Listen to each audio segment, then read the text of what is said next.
Ladies and gentlemen, Mr. Cropper here.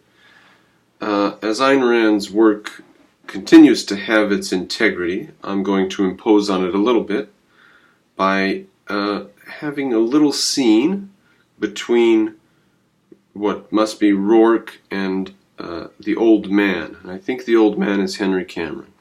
I wrote this scene for my own enjoyment and because I have a small story about a guy who tries to destroy bad art. He's a billionaire and he buys bad art and destroys it without telling people what he's doing. He is actually telling them that he's keeping it over here, or he doesn't tell them what he's doing.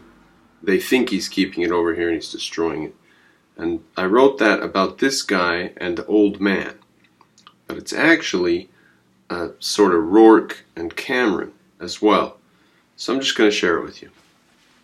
This is a short story, if you like. It's self-contained. It's called Lilacs and Lavender.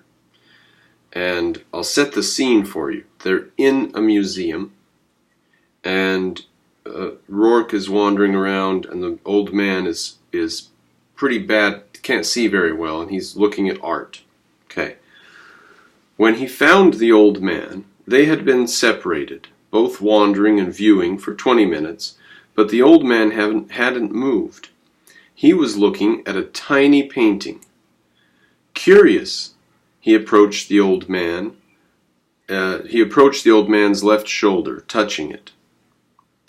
Roark, tell me, is this painting as beautiful as I think?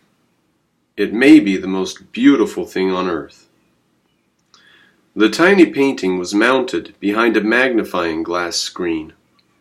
By peering above or below the screen, one could see the actual size of the image, not much bigger than a postage stamp. The old man, with failing eyes, viewed the magnifying image with a large handheld magnifying glass of his own, seeing details as if viewing the image through a straw or telescope.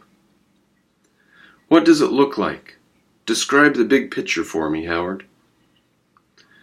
There's a winding path leading to a small cottage on a hill, with a fence in the foreground, a large tree framing the left, the canvas, and plenty of lilacs and lavender in the fields and trees. Yes, lilacs and lavender, said the old man. And is it the most?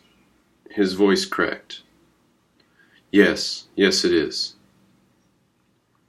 I've seen enough, said the old man, shifting toward the exit. I want to live in that painting. Let's go. The end.